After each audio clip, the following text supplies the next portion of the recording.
Hey guys, this is Rudy coming at you live from Palm Beach in Florida. It is, what is the date? It's July 24th. It's Monday. And I had decided to sort of take the summer off and take a bit of a break. But you guys asked me a lot of questions even while I'm on my break, so I figured, hey, you know what? Why don't I just check in, tell you guys I'm still alive. This video is not monetized, it's free. So anyone can watch it, and you can comment and let me know if I'm nuts or what's happening or what your thoughts are. But the reason why I wanted to make this video is because a lot of people are asking me, a lot of people still call me Mr. Oxy, dating back to like February, March of 2020, maybe even prior to that, sort of just post Anadarko 2019. They said, like, where are you at with Oxy? Or why have you gone cold towards Oxy? Because Warren Buffett keeps buying Oxy, so shouldn't we be buying Occidental as well? Well, one of the members of our community, Isaac Edelman from Israel, he once made a comment and said, I want to be at the party while the party is in full swing, but I want to leave just before the police arrives, right? So that's kind of the philosophy. And you say, like, why am I not sort of promoting or talking about Oxy much anymore? So in this video, I'm going to be Mr. Oxy. I'm going to talk about Oxy, but I want to talk a little bit about why Warren Buffett is buying Oxy and I am not. So I'm not saying one of us is right or one of us is wrong. It depends on your investment thesis. And in case I talk too much, I have an ice cold beer.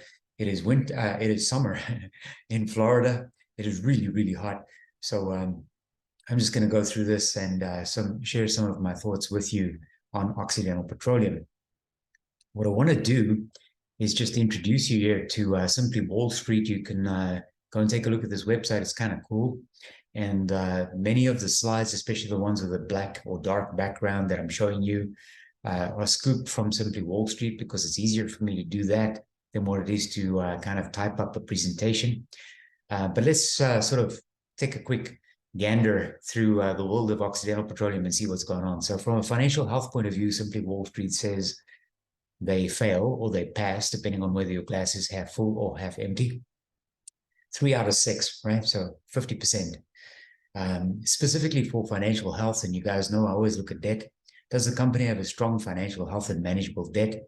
And anyway, these are the ratings that they give it. I'm not going to talk about Occidental Petroleum. I'm sure you all know. But let's take a look at what they call rewards or risk. Sometimes some of the websites that we follow will say the bulls say and the bears say. So this is kind of the same thing. This is Simply Wall Street saying that your rewards are that it's trading at around 10% below our estimate of fair value. The first question you should ask yourself is, how did you derive or arrive at that fair value?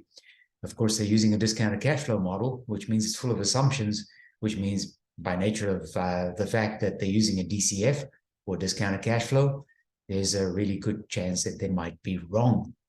Anytime you make a lot of assumptions and you pile them all together, chances are pretty good that you're going to make a mistake or just get it wrong. The earnings have grown 18.8% year over year over the past 5 years. It's pretty good, or is it? We'll go into that one in just a second or so. So the risk analysis, they're saying earnings are forecast to decline by an average of 20% per year for the next 3 years. Now, of course, that's based on the discounted cash flow analysis. And as I said, they may be wrong. And it has a high level of debt.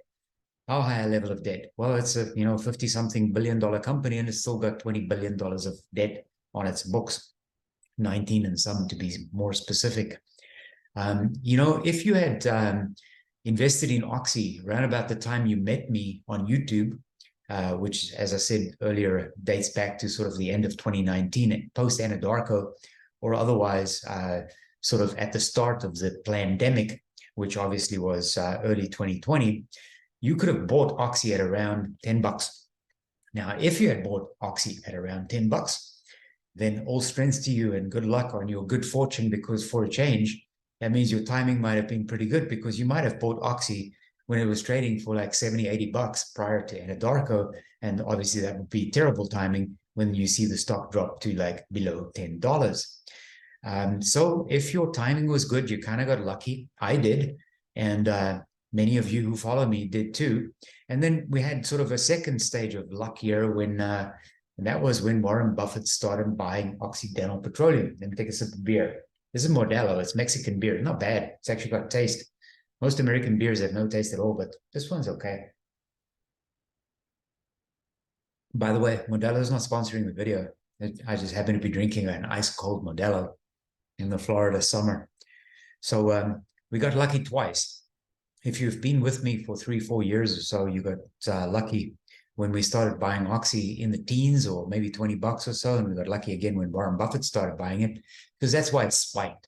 But you'll notice that prior to, post Anadarko for sure, but prior to that little uptick during the pandemic, this stock price pretty much just plateaued sort of around the $40 range or thereabouts, $30-40, and then Warren Buffett started buying it and went right up to like 70 something dollars, and now it's flatlining once again, as Occidental tends to do.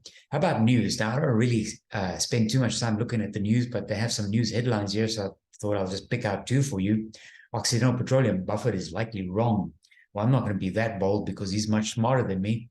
So I'm going to say he's probably not likely wrong. I think he has a different plan, and ultimately that plan might include buying the entire company.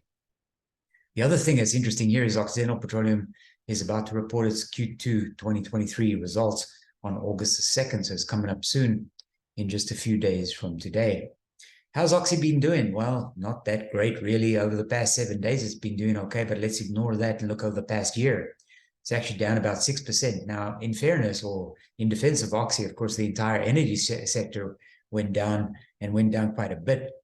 So you can kind of forgive Oxy from that point of view. It's sitting at a negative almost 6%, but the oil and gas industry is actually plus 14.8, and the US market is actually plus 12, almost 13, right? So Oxy has been an underperformer. And if you look at the price volatility, its price volatility, interestingly enough, has been relatively low compared to the industry as a whole. But if you look at the return, and that's more important than the volatility, Oxy underperformed the US oil and gas industry, which returned 14.8% over the past 1 year. That's a reasonable period, right? 1 year. Returns versus the market, Oxy also underperformed the US market. This is kind of like the S&P 500 as a benchmark, which had returned 12.7% over the past year.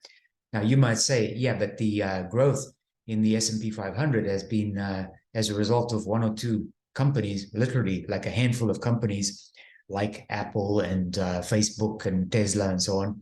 But at the end of the day, it doesn't matter, right?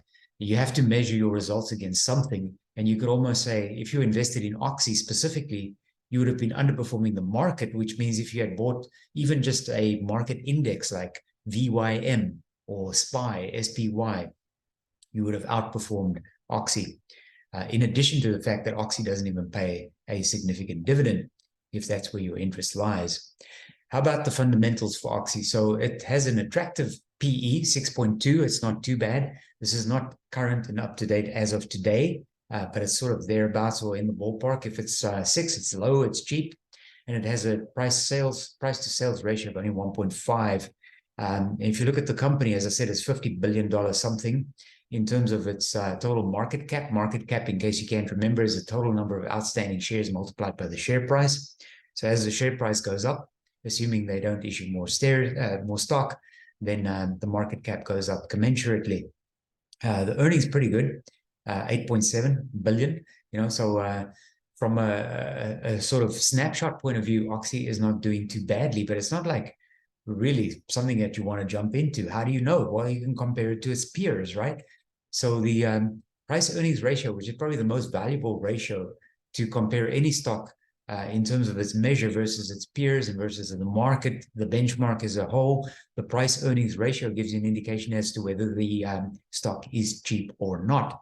Cheap in relative terms, right? So the peer average, we're talking oil and gas here, is 7.2, and Oxy's at 6.2, so it's slightly below. So it's actually, relatively speaking, cheaper than most of its peers. However, Enterprise Products Partners, for example, which is very similar to, let's say, Energy Transfer, is trading at a multiple of around 10.5. But look at the big guys, Chevron and Exxon, 8.3 and 6.8. If you don't like volatility and you don't like risk, then you could just park money into Exxon and Chevron. I actually don't own either of Exxon or Chevron outright, but I own a big chunk of it in XLE, which is the energy index. And XLE as an energy index is about 40% Exxon and Chevron together and 60% everything else, including the companies that you see on this short list of 5 stocks here. So XLE, if you buy XLE, you are buying approximately 20% Chevron, 20% Exxon, approximately, and then a nice handful, sort of, 6, 7, 8% of enterprise products, partners, Oxy, Marathon, etc. XLE is something that you can, if you want to invest in energy, you can just buy XLE. Anyway, I've said this many times before.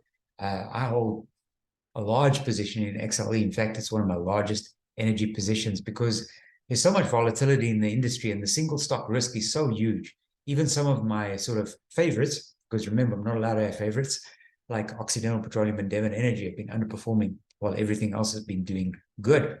How about the PE ratio versus the industry as opposed to, just its peers? Well, the industry is at 5.9 and Oxy is at 6.2. So now you can see that Oxy is actually, relatively speaking, not necessarily cheaper than the oil and gas industry. That means there are better buys, but it is cheaper, figuratively speaking, than its peers. Down here at the bottom, you can see the price earnings ratio of a few top stocks, right? So with Oxy at the top at a price earnings ratio of 6.2, you may as well just buy Exxon, and bank the big dividend that it pays as an example, or Pioneer Natural Resources, for example. But look at the estimated growth. So the growth targets here, and of course the analysts might be wrong, right? But what if they're right? The analysts predict that the estimated growth for Oxy, negative 20%, for Exxon, negative 15. So obviously this depends on multiple factors, including what the traders, people like Morgan Stanley and Goldman Sachs, do with energy trading and trading futures, which has unfortunately got a direct impact on Occidental Petroleum. It seems to be much more volatile and related to the price of WTI, for example, than some of its peers. What's the price to earnings ratio? So the PE ratio of Oxy compared with its fair ratio, or fair value ratio, if you want to call it that. So when you look at this, what the analysts are doing here, so simply Wall Street is basically doing the calculation for us.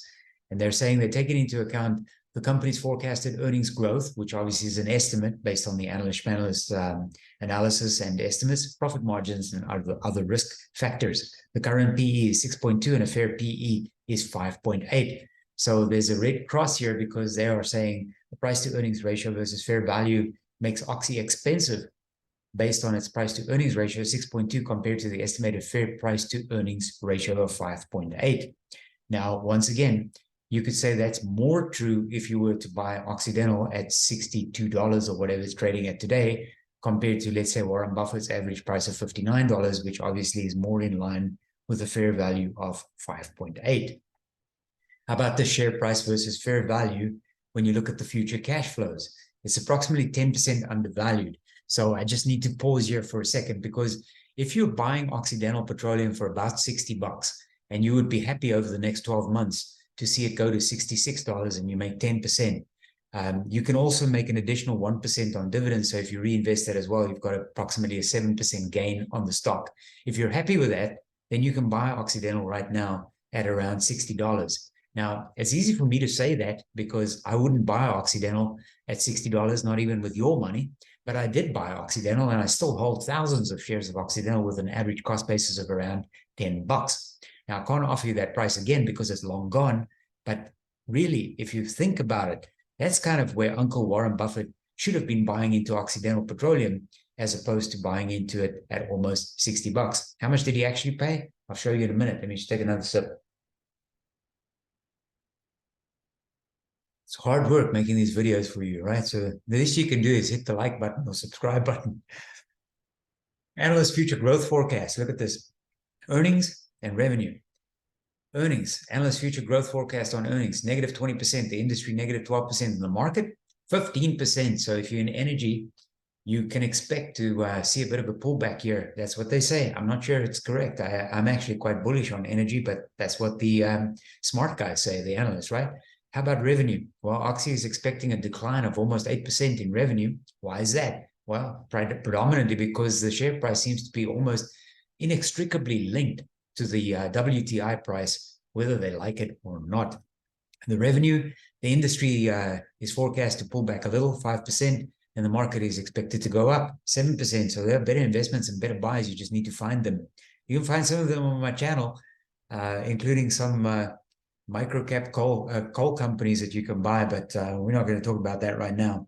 Basically, Simply Wall Street is saying that on every metric, Oxy is sort of looking like it's failing. That's why you have these red crosses here. They're not from me. They're from Simply Wall Street, which is a collaborative effort by Simply Wall Street to effectively take all the analysts' findings and use them all in one sort of database to find out whether the company is looking up or down, if I could put it that way.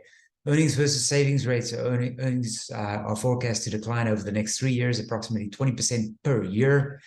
Earnings are forecast to decline because of the earnings versus market. High growth earnings, the earnings are forecast to decline. Revenue versus market, the revenue is expected to decline. High growth revenue, the revenue is expected to decline, right? So it's like, not in general, not a good news story. You may even ask, so why, Mr. Oxy, for this video, do you still own Oxy? Well, I'll tell you about that in just a second, if I remember, but I think I will.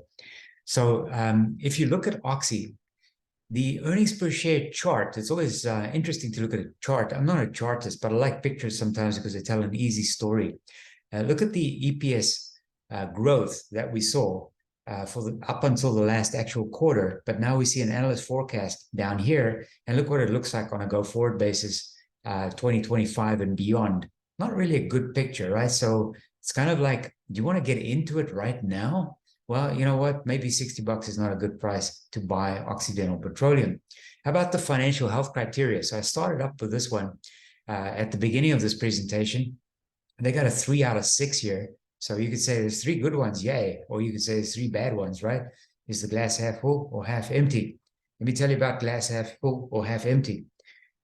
Pessimists are supposedly the people who say the glass is half full and or half empty, and optimists say it's half full. Well, I actually think it's 100% full, because what you have here is half full of liquid, and if it was clean, fresh drinking water, that would be fantastic, because many people in the world don't have clean, fresh drinking water, and the other half of it is clean air, and many people in the world don't have clean air either. So I'm so optimistic. I say the glass is full, 100% full, even when it's half full.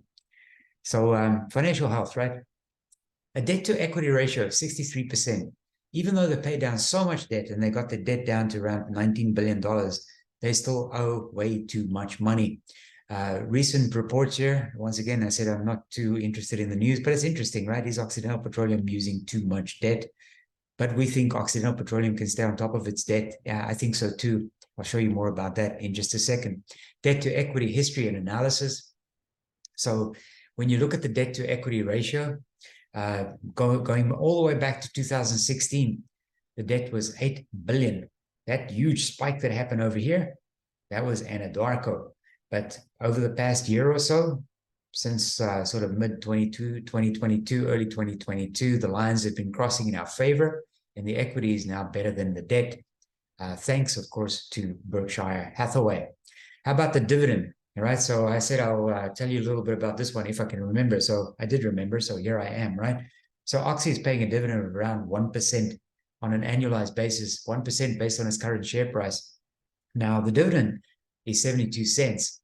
And if you really think about it, I just told you a minute ago that my cost base is around $10, and the dividend is about 70 cents. That means my dividend is about 7%. And that is almost the only reason why I still hold Oxy. I think that there's a possibility that Berkshire Hathaway might acquire Oxy outright somewhere along the line. Oxy is almost I mean, obviously Berkshire Hathaway is the largest shareholder today, but if you really look at the big guys, Dodge and Cox, Vanguard and State Street and BlackRock and so on, not so much BlackRock in the case of Oxy, but if you take Berkshire Hathaway, Dodge and Cox, State Street and Vanguard, they pretty much own half of Oxy. So it's not too far away for Berkshire Hathaway to say, I'm just going to buy the whole thing. But you're not buying Oxy for dividends if you're buying it at $60 and it's paying 70 cents, because it's only 1%. So there's nothing in it for you. It's not worth your while. You may as well, as I said earlier, just buy Exxon or Chevron and cash in that large dividend, especially if you can afford to reinvest it. The industry average is 4.7. So you do much better if you're buying the stock for its dividends. How about Berkshire Hathaway? Almost all the insider buys in the past year, large institutional insider buys, have been Berkshire Hathaway. And over here on the right-hand side, you can see his average price, high 50s, around $60, right? So Berkshire Hathaway right now is sort of in the money because the stock is up, 3 to 5% or whatever the case might be in terms of their cost basis. I have no idea where Berkshire Hathaway is going with this, but they keep buying. And as long as they keep buying, they actually, at the very least, help us to kind of keep the price steady, sort of where it is right now, sort of around $60. If Berkshire Hathaway had to sell some stock, OXY would probably just tank. But anyway, for me right now, as I